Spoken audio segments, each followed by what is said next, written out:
नमस्कार। हरियाणा विद्यालय शिक्षा विभाग के एजुसैट टेलीकास्ट में आपका बहुत बहुत स्वागत है। Good morning, welcome to Haryana Edusat telecast. I hope everybody of you, आप सभी अपने अपने घरों पर स्वस्थ एवं सुरक्षित होंगे। बेटा, आज मैं हीना दुनेजा, लेक्चरर बायोलॉजी, आपके साथ एक बहुत इम्पॉर्टेंट टॉपिक पे डिस्कशन करने जा रही हूँ। बेटा, हमारा आज का डिस्कशन का टॉपिक है cell, the fundamental unit of life, या कोशिका जीवन की मूलभूत इकाई। बेटा, सेल जिसको हमने लाइफ की फंडामेंटल यूनिट कहा, ये सिर्फ लाइफ की ही नहीं बट जीव विज्ञान या बायोलॉजी की भी एक फंडामेंटल यूनिट है। तो चलिए हम देखते हैं आज हम किन टॉपिक्स पे चर्चा करेंगे, किन विषयों पर चर्चा करेंगे। हमारे आज के डिस्कशन के टॉपिक्स हैं what are living organisms made of, या जीवित जीव किससे बने होते हैं। जीवित जीव में बेटा सभी जीव आते हैं, चाहे वो कीड़े मकोड़े हों, मच्छर हों, पक्षी हों, पशु हों, या फिर आप खुद ही क्यों ना हो। तो चलिए हम जानते हैं कि आप किस चीज से बने हुए हैं। तो बेटा, सभी जीव, उनकी बेसिक यूनिट है सेल। यहाँ पे सेल बैटरी वाले सेल की बात नहीं हो रही है। यहाँ पे सेल जिनकी बात हो रही है, they are living part of your body. कोशिका की बात हो रही है, जो कि जीवन की बुनियादी संरचनात्मक और कार्यात्मक इकाई है। तो कोशिका या सेल को फंडामेंटल यूनिट ऑफ लाइफ किस लिए कहा गया? क्योंकि because they are capable of independent existence and can carry out all the functions which are necessary for a living being. It carries out nutrition, respiration, excretion, transportation and reproduction the way an organism does. कोशिका को जीवन की मूलभूत इकाई कहा जाता है क्योंकि ये स्वतंत्र अस्तित्व रखने में सक्षम है और एक जीवित प्राणी के लिए आवश्यक सभी कार्यों को पूरा कर सकता है। यह पोषण, खाना खाना, श्वसन, सांस लेना, उत्सर्जन, वेस्ट मटेरियल को निकालना, परिवहन, सर्कुलेशन, आपकी बॉडी के हर एक हिस्से तक न्यूट्रिशन पहुंचाता है, and the most important, reproduction. ये सब काम ये कर सकता है और इसका बहुत सिंपल एग्जाम्पल है, आपके सामने ही है, सिंगल सेल्ड ऑर्गेनिज्म, एक कोशिकीय जीव। एक कोशिकीय जीव बेटा वो होते हैं जो एक ही कोशिका के बने होते हैं लेकिन सारे काम करते हैं। Any single celled organism, be it bacteria, fungus और any virus, anything, they are capable of living with a single cell. So let's move forward.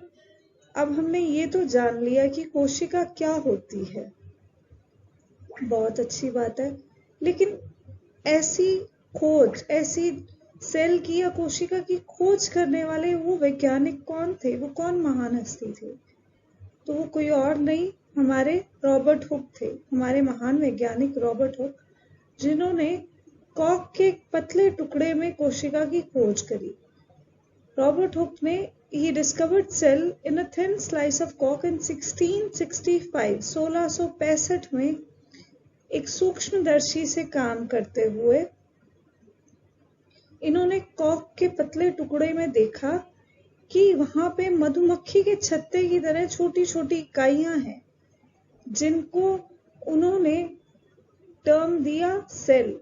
अब सेल टर्म कहाँ से आई? सेल टर्म आई लैटिन वर्ड सेला या सेल्यूले से, जिसका मतलब होता है अ स्मॉल रूम, एक छोटा कमरा। तो यहाँ से सेल वर्ड का ओरिजिन हुआ। That was in his book Micrographia. इनकी किताब माइक्रोग्राफिया में इन्होंने इसका वर्णन किया है, जो कि 1665 में पब्लिश हुई। तो चलिए रॉबर्ट हुक के साथ साथ कुछ और इम्पोर्टेंट फैक्ट्स के बारे में भी जानते हैं। Then we have one of the important scientists Leeuwenhoek.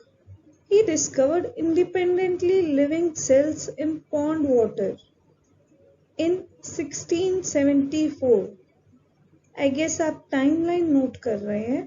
पहले रॉबर्ट हुक ने डेड सेल्स को खोज की थी 1665. 1665 में उन्होंने अजीवित कोशिकाओं की खोज करी थी, लेकिन जीवित कोशिकाओं की खोज ल्यूवेनहॉक ने 1674 में माइक्रोस्कोप की मदद से तालाब के पानी में स्वतंत्र जीवित कोशिकाओं को खोजा था. So it was only a time of 9 years. सिर्फ 9 साल में उन्होंने इतनी बड़ी खोज कर दी थी. फिर इसके बाद आए रॉबर्ट ब्राउन. आर ब्राउन भी जिनको कहते हैं. इन्होंने न्यूक्लियस या केंद्रक की खोज करी थी 1831 में. अप्रोक्सीमेटली 150 years एक लिविंग सेल की इन्वेंशन होने के अप्रोक्सीमेटली 150 साल बाद इन्होंने न्यूक्लियस या केंद्रक की खोज करी थी. I know it's too late, but better late than never. कभी नहीं से देर से ही सही, पर केंद्रक की खोज हुई थी 1831 में. फिर इसके बाद आए हमारे वैज्ञानिक J.E. परकिंजी, जिन्होंने सेल के अंदर लिविंग फ्लूइड को इन्वेंट किया था. He discovered living fluid in a cell and called it protoplasm. J.E. परकिंजी ने कोशिका में जीवित द्रव की खोज की थी और इसे प्रोटोप्लाज्म कहा. फिर इसके बाद आए हमारे और महान वैज्ञानिक Matthias Schleiden and Thomas John, जिन्होंने सेल थ्योरी के बारे में हमें बताया. इन्होंने क्लूज दिए थे. मैथियस शील्डन ने 1938 में एंड थॉमस जॉन ने 39 में सेल थ्योरी के बारे में हमें क्लूज दिए थे. They said that cells are the basic unit of life. But later on, the cell theory was taken ahead and given a final shape by one of the great scientists, Rudolf Virchow. जहां Matheus Schleiden और Thomas John ने 38 और 39 में cell theory के बारे में हमें कुछ बेसिक्स बताए थे. वहीं वर्चो ने उसे आगे बढ़ाया और उसको फाइनल शेप दी. रुडोल्फ वर्चो ने कहा कि कोशिकाएं हमारे जीवन की ना सिर्फ न्यूनतम इकाई है, लेकिन उसके साथ साथ एक कोशिका दूसरी कोशिका से ही जन्म लेती है. यहाँ से इन्होंने सेल थ्योरी को एक फाइनल शेप दी. फिर आए इनके बाद और भी बहुत वैज्ञानिक, बट अभी हम यहाँ पे ज़्यादा हिस्ट्री की क्लास नहीं लेते. उससे पहले एक छोटा सा रिकैप लेते हैं. आपने अब तक क्या जाना? तो अब ये जानना चाह रहे हैं कि who discovered cell and when. हमने अभी बात करी थी कि सेल की डिस्कवरी, कोशिका की खोज किसने और कब की थी. क्या वो रॉबर्ट ब्राउन थे जिन्होंने 1665 में कोशिका की खोज करी थी, या फिर रॉबर्ट हुक थे जिन्होंने 1675 में कोशिका की खोज करी थी, या फिर वो ल्यूवेनहॉक थे जिन्होंने 1865 में कोशिका की खोज करी थी, या शायद रॉबर्ट हुक जिन्होंने 1665 में कोशिका की खोज करी थी. हमने अभी ये चैप्टर की स्टार्टिंग में, टॉपिक की स्टार्टिंग में ही सबसे पहले नाम ही रॉबर्ट हुक का लिया था, तो आई गेस आप लोगों को याद होगा. यस, अपने दिमाग में थोड़ा सा जोर डालिए. बिल्कुल ठीक कह रहे हैं. दैट वाज रॉबर्ट हुक इन 1665. 1665 में रॉबर्ट हुक ने कोशिका की खोज करी थी. वेरी गुड, आपने बहुत अच्छे से पढ़ा. अब चलिए आगे चलते हैं. अब आगे हम ये जानना चाहेंगे कि कोशिका की आकृति और आकार किस पर निर्भर करती है. तो बेटा, एक कोशिका की आकृति और उसका आकार, shape and size of a cell depends on their function, उनके कार्यों पर निर्भर करती है. जैसे आप यहाँ साइड पे स्लाइड में देख रहे होंगे, आपकी बॉडी के अंदर बहुत से ऑर्गन्स हैं. हमारे पास हार्ट भी है, स्टमक भी है, इंटेस्टाइन भी है, लीवर भी है, किडनीज भी है। हमारे पास यकृत है, तो आंत भी है, छोटी आंत भी है, बड़ी आंत भी है, फुफ्फुस भी है, दिमाग भी है, पेट भी है, सभी तरह की चीजें हैं। लेकिन इन सब चीजों में अलग अलग तरह की कोशिकाएं हैं। ये अलग अलग तरह की कोशिकाओं से बने हुए हैं। जैसे आप यहाँ देख रहे हैं, जब बहुत सारी एक जैसी कोशिकाएं मिल जाती हैं तो वो बना देती हैं एक टिश्यू, एक ऊतक। और जब कई सारे ऊतक मिल जाते हैं तो वो बना देते हैं एक ऑर्गन। और बहुत सारे ऑर्गन्स मिलकर एक ऑर्गेनिज्म, एक जीवित जीव को जन्म देते हैं। अब यहाँ आप देख रहे होंगे एक न्यूरॉन। न्यूरॉन क्या होता है आप जानते होंगे उसको। यस, ये यहाँ पे न्यूरॉन का चित्र है, ये आप देख पा रहे होंगे। न्यूरॉन, इसको हम और क्या बोलते हैं हिंदी में? तंत्रिका कोशिका। तंत्रिका कोशिका हमारे बॉडी के अंदर मिलती है और सबसे बड़ा पार्ट है हमारी बॉडी का। आप अपनी बॉडी पे कहीं पे भी टच कर लीजिए, आपको सेंसेशन होगी, सिर से लेके पैर तक किसी भी पॉइंट पे।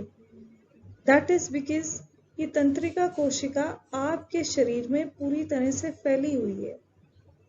और इसके बारे में कुछ बहुत इंपॉर्टेंट और मजेदार तथ्य आपसे शेयर करना चाहूंगी। बड़े मजेदार से तथ्य हैं आपके शरीर में। क्या आप जानते हैं, अगर सभी तंत्रिका कोशिकाओं को निकाल के, सभी न्यूरॉन्स को निकालकर एक के पीछे एक जोड़ दिया जाए तो ये इतनी लंबी तार बना देंगे कि ये धरती के 2.5 चक्कर लगा सकते हैं। यस, आपने सही सुना कि अगर न्यूरॉन्स को एक साथ एक के पीछे एक जोड़ दिया जाए, they can cover up 2.5 times the circumference of Earth। नहीं मैम, ऐसे कैसे हो सकता है? मैं तो इतना मोटा भी नहीं हूँ, मैं तो पतली सी हूँ, मेरे अंदर इतने न्यूरॉन्स कहाँ से आए? न्यूरॉन्स जगह नहीं घेरते, आपके मोटे पतले छोटे बड़े होने पे डिपेंड नहीं करते। लेकिन इनका नंबर, आप छोटे हैं तो छोटे न्यूरॉन्स होंगे, कम होंगे, लेकिन आपके अंदर के सभी न्यूरॉन्स निकालेंगे तो इतने ज्यादा मास होता है न्यूरॉन्स का। था ना इंटरेस्टिंग? चलिए अब इसी तरह कुछ और बातें करते हैं। तो हमने कहा कोशिका को जीवन की न्यूनतम इकाई। अब आप सभी स्कूल में जाते हैं, तो आपके स्कूल की सबसे छोटी इकाई क्या है? जी हाँ, वो ईंट तो है, पर ईंट सिर्फ उस बिल्डिंग की सबसे छोटी इकाई है। और ईंटों से ना सिर्फ स्कूल बट और भी बिल्डिंग्स बनती हैं, स्कूल्स, हॉस्पिटल्स, घर बनते हैं, मॉल्स बनते हैं, सब कुछ ईंटों से बनता है। फिर उनमें और आपके स्कूल में क्या डिफरेंस है? जी, उनमें और आपके स्कूल में डिफरेंस है आपका और आपके टीचर्स का, आपका और हमारा। यहाँ पे हम देख पा रहे हैं, जब एक ही साथ एक ही तरह के बुद्धि या एक ही आयु के बच्चे, एक ही एज ग्रुप के स्टूडेंट्स इकट्ठे हो जाते हैं, then they form a class. For example, आपकी एज 13 से 14 के बीच में है, then you will be in class 8th और 9th, तो आप क्लास 9th में हैं। इसी तरह आपसे छोटी और बड़ी एज के बच्चे डिफरेंट क्लासेस को बनाते हैं, 1st से लेके 12th तक, 1st, 2nd, 3rd, 4th सभी क्लासेस बनती हैं। लेकिन जब ये सभी क्लासेस एक साथ ग्रुप हो जाती है, दे फॉर्म अ स्कूल। तो इसी तरह से आप जैसे एक स्कूल की न्यूनतम इकाई है, लेकिन बहुत इंपॉर्टेंट इकाई है, उसी तरह आपके जीवन की सबसे न्यूनतम इकाई वो है एक कोशिका। तो चलिए, हमने कोशिका के बारे में जाना, अब आगे चलते हैं। हम कहते हैं कि कोशिकाएं आमतौर पर सूक्ष्म होती है, यानी आप उन्हें नग्न आंखों से नहीं देख सकते। दैट मीन्स, नग्न आंखों से मेरा मतलब है that you can't see them with your naked eyes. Naked eyes से ये नहीं कह रही कि आप अपनी आंखों पे एक पर्दा पहन के कुछ देखिए, नहीं. नेकेड आइज से मेरा मतलब है without help of any ad. अब आप कहेंगे नहीं मैम ये तो चश्मा लगाता है, या ये वो चश्मा लगाती है, उसको तो दिख जाना चाहिए. चश्मा उनकी विजन को करेक्ट करने के लिए है. यहाँ नेकेड आइज से मेरा मतलब है without help of any microscope और मैग्नीफाइंग ग्लास. किसी सूक्ष्मदर्शी की मदद के बिना आप एक कोशिका को नहीं देख सकते. लेकिन जहां तक हम बायोलॉजी या जीव विज्ञान की बात करें, ये तो है ही अपवादों का विज्ञान, साइंस ऑफ एक्सेप्शंस. तो इस चीज में भी एक्सेप्शंस हैं. तो क्या आप कोई ऐसी एक कोशिका को जानते हैं जिसे आप अपनी नग्न आंखों से देख सकते हैं? A single cell which you can see with your naked eyes. वैसे ये आप सभी अपनी डेली लाइफ में बहुत बार, या इनफैक्ट बहुत से बच्चे तो रेगुलरली भी देखते होंगे. Yes, you are absolutely correct. It's an egg. एक अंडा है. अंडा आप सभी देखते हैं, बहुत से बच्चे खाते भी हैं. तो आपकी जानकारी के लिए बता दूं, अंडा एक सिंगल सेल है. एक सिंगल सेल जिससे आप भी पैदा हुए हैं, और वो इतना बड़ा होता है कि आप उसको देख सकते हैं अपनी नंगी आंखों से, उसको अपने हाथों में पकड़ सकते हैं. अब हमने बात करी अंडे की. एक ऐसा लिविंग सेल जिसे आप अपनी आंखों से देख सकते हैं. बट अभी हम बात कर रहे हैं लार्जेस्ट लिविंग सेल की. लार्जेस्ट लिविंग सेल, मैम अभी तो आपने कहा कि एग होता है. एग तो होता है, पर एग भी बहुत सारे टाइप्स के होते हैं. It could be a egg of an ant. एक चींटी का भी अंडा हो सकता है, वो एक मछली का भी अंडा हो सकता है, वो एक तोते का अंडा हो सकता है, कबूतर का अंडा हो सकता है, मुर्गी का अंडा हो सकता है. तो सबसे बड़े अंडे की मैं बात कर रही हूँ. आप यहाँ इमेज में देख पा रहे होंगे 2 अंडे, कितना छोटा और दूसरा कितना बड़ा है. हाँ, दूसरी तरफ भी अंडा ही है, वो बॉल नहीं रखी हुई. ये दोनों अंडे. छोटे वाला मुर्गी का अंडा है, और बड़े वाले की बात करें तो बड़े वाला एक शुतुरमुर्ग का अंडा है. शुतुरमुर्ग का अंडा, शुतुरमुर्ग क्या है? ये एक पक्षी है जो हमें ज्यादातर अफ्रीका के रेगिस्तानों में मिलता है. और जैसे अभी हमने बात करी कि जीव विज्ञान एक अपवादों का विज्ञान है, उसी तरह शुतुरमुर्ग अपने आप में ही एक अपवाद है. शुतुरमुर्ग का अंडा, अगर हम नॉर्मली एक अंडे की बात करें तो वो 100-150 ग्राम तक का ही होता है. लेकिन शुतुरमुर्ग के अंडे की बात करें तो वो 2 से 3 पौंड का होता है, मतलब 1 से 1.5 किलो का. आजकल के जो बच्चे पैदा हो रहे हैं, जो प्री मैच्योर ह्यूमन बेबीज पैदा हो रहे हैं, उनका वजन भी लगभग इतना ही होता है. तो एक मानव के शिशु का और एक शुतुरमुर्ग के अंडे का लगभग बराबर सा वजन होता है. और शुतुरमुर्ग का सिर्फ अंडा ही एक्सेप्शन नहीं है, एक्सेप्शंस और भी बहुत सारी हैं शुतुरमुर्ग में ही. शुतुरमुर्ग एक पक्षी है, लेकिन ये सबसे तेज दौड़ता है. जी हाँ, आपने सही सुना, मैंने दौड़ने की ही बात करी. पक्षी जनरली उड़ते हैं, लेकिन ये सबसे तेज दौड़ता है. इसकी स्पीड लगभग 70 किलोमीटर प्रति घंटे की है. ये इतनी तेज दौड़ता है. इसका अंडा 2 से 3 पौंड का होता है. तो आप अनुमान लगा सकते हैं कि जो हमने बात कही थी, जीव विज्ञान अपवादों का विज्ञान है. चलिए आगे चलते हैं. इसी के साथ हमने कोशिकाओं के बारे में बहुत सारी बात कर ली, पर हमने अभी तक ये नहीं बात करी कि कोशिकाएं कितने प्रकार की होती हैं. कोशिकाओं की अगर हम बात करें तो उनके ओरिजिन के बेस पे अगर हम देखें तो वो 2 तरह की होती हैं. 2 तरह की कैसे होती हैं? तो या प्रोकैरियोटिक सेल्स होते हैं या यूकैरियोटिक.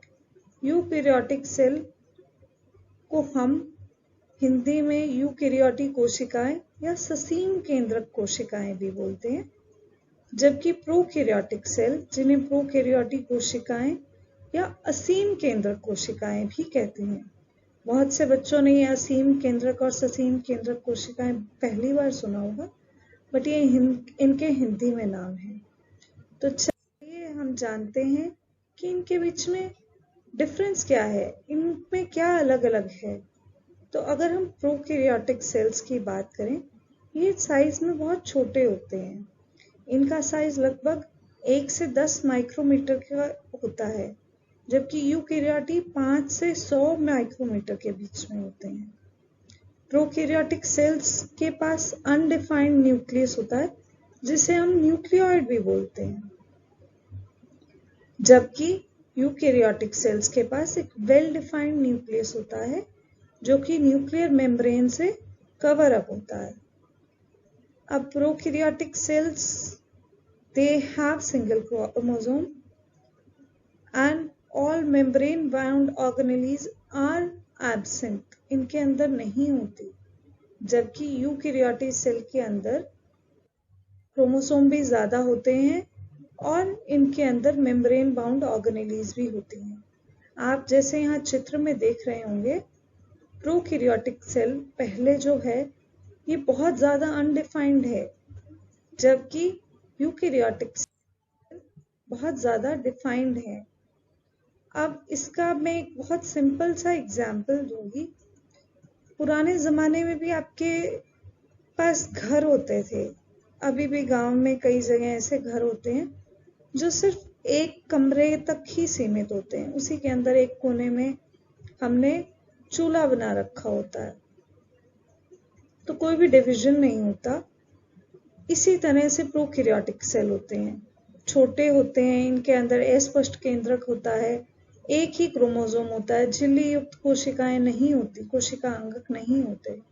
जबकि यूकैरियोटिक कोशिकाएं आज के मॉडर्न घरों की तरह होते हैं, इनका साइज भी बड़ा होता है। केंद्रक, जिसके चारों तरफ केंद्रीय झिल्ली है, वो होता है। जैसे अब आपके घरों में सबके लिए सेपरेट रूम्स हैं, यहाँ पे क्रोमोसोम भी एक से ज्यादा होता है। पहले घरों में एक ही बाथरूम होता था, अब अटैच्ड बाथरूम होते हैं हर कमरे के साथ। यही डिफरेंस है प्रोकैरियोटी और यूकैरियोटी में। यहाँ पे कोशिका युक्त, झिल्ली युक्त कोशिका अंगक होते हैं। पहले घरों में एक ही कमरे में सभी सो जाते थे, अब सबके अलग अलग बेडरूम्स हैं। तो आप इस तरह से इनके बीच में डिफरेंस इजीली समझ सकते हैं। अब हमने कहा ये तो उनके ओरिजिन के बेस पे था, पर इनके एग्जिस्टेंस के बेस पे कि ये कहाँ पे होते हैं, हम सेल्स को फिर से डिवाइड करते हैं और अब ये डिवाइड होते हैं प्लांट सेल या एनिमल सेल में।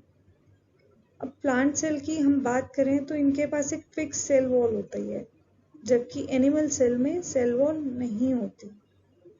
Plant cell rectangular in shape, इनकी एक फिक्स ही शेप होती है, जबकि एनिमल सेल्स के पास कोई पर्टिकुलर शेप नहीं होती। अलग अलग कोशिकाओं की अलग अलग शेप होती है। प्लांट सेल के पास एक लार्ज सेंट्रल वैक्यूल होता है, जबकि एनिमल सेल के पास बहुत सारे छोटे छोटे वैक्यूल्स होते हैं। प्लांट सेल के पास क्लोरोप्लास्ट होता है, जबकि एनिमल सेल के पास नहीं होता।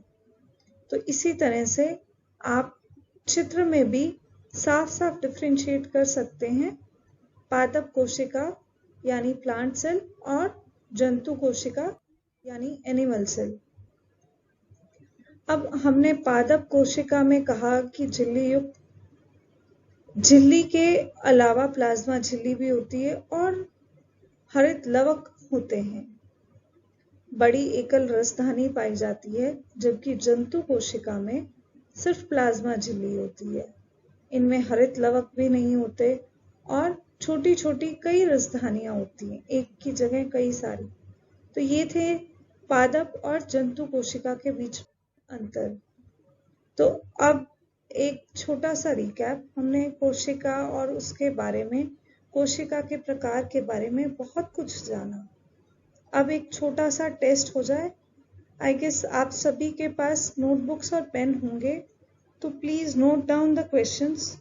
ये प्रश्नों को अपनी अपनी कॉपियों में लिखें और इनके उत्तर भी लिखें। फिर बाद में इसकी चर्चा आपकी कक्षा अध्यापक, आपके जो भी साइंस के टीचर्स हैं उनसे डिस्कस जरूर करिएगा। सबसे पहले है who discovered cell theory. Cell theory या कोशिका सिद्धांत की खोज किसने की थी? हमने थोड़ी देर पहले ही ये डिस्कस किया था कि कोशिका सिद्धांत की खोज, हाँ एग्जैक्टली, मैथियस शील्डिन 1938 और टॉमस शॉन ने 1939 में की थी, जिसको एक फाइनल शेप दी थी रुडोल्फ वर्चो ने। इसके बाद next question, plant cell wall is made of dash. पादप कोशिका की कोशिका भित्ति डैश से बनी होती है। पादप कोशिका की कोशिका भित्ति किससे बनी होती है? कोई आइडिया? हमने बात करी थी जी, ये सेल्यूलोज से बनी होती है, जो हार्ड मटेरियल उनको एक स्टेबिलिटी प्रोवाइड करता है। तो चलिए, आपने ये प्रश्न लिख लिए होंगे, आगे चलते हैं। अगला प्रश्न है, green colour is in leaf is because of. पत्ती में हरा रंग किसके कारण होता है? आप सबने पौधे देखे हैं, आपके घरों में होंगे, आपके स्कूल में होंगे, आपने आसपास हरियाली देखी है। तो ये हरा रंग पौधों की पत्तियों में मोर प्रिसाइजली किस वजह से होता है? हमने ये पढ़ा था पादप कोशिका और जंतु कोशिका के अंतर पढ़ते हुए। थोड़ा सा दिमाग पर जोर डालिए। बिल्कुल ठीक है, ये क्लोरोफिल की वजह से होता है। क्लोरोफिल हमारे क्या काम आते हैं? पादप के क्या काम आते हैं? जी हाँ, ये फोटोसिंथेसिस में मदद करते हैं। Next question is, plastids are found in. Plastid किन में पाए जाते हैं? वैसे इसका आंसर मैंने अभी अभी आपको दिया है, अगर आपने ध्यान दिया हो तो इसका आंसर क्या होगा? Plastids are found in plant cell only. हमने अभी बात करी थी हरित लवक या क्लोरोफिल, ये प्लास्टिड के अंदर ही मिलता है और ये मिलता है प्लांट सेल में या पादप कोशिका में। वेल डन, आपने बहुत अच्छे से किया यहाँ तक। तो चलिए, बहुत पढ़ाई हो गई, हम बहुत थक गए हैं, अब थोड़ा सा फन हो जाए, एक एक्टिविटी करते हैं। Activity with dancing resins. Resins के बारे में जानते हैं? खाई होंगी, बच्चों की तो फेवरेट होती हैं। रेजिन्स हम बोलते हैं किशमिश को। आपने भी खाई होंगी और बहुत पसंद भी होगी। पर मैम, किशमिश डांस थोड़ी ना करती है। डांस तो हम करते हैं, बहुत अच्छा करते हैं। कभी आइएगा, दिखाएंगे। मुझे पता है आप बहुत अच्छा डांस करती हैं, लेकिन यहाँ हम किशमिश को डांस कराने की बात कर रहे हैं। ये देखिए कितना अच्छा डांस कर रही है। तो हम डांसिंग रेजिन्स का एक एक्सपेरिमेंट करने वाले हैं। इसके लिए आपको थोड़ा सा सामान चाहिए होगा, तो आप पहले वो सामान ले लीजिए। सबसे पहले हम लेंगे, बेटा ये जैसे आप देख पा रहे हैं, मैंने 2 खाली कांच के ग्लास लिए। अब इनके अंदर हम डालेंगे, एक ग्लास में तो हम डालेंगे नॉर्मल वाटर। मैंने यहाँ बिस्लेरी का पानी लिया है। आपको बिस्लेरी का नहीं लेने की जरूरत कंपलसरी नहीं है। घर पे जो मटके का आरओ का जो पानी है आप वो ले सकते हैं। मैंने इसे एक ग्लास में डाला और दूसरे ग्लास में मैं लूंगी सोडा वाटर।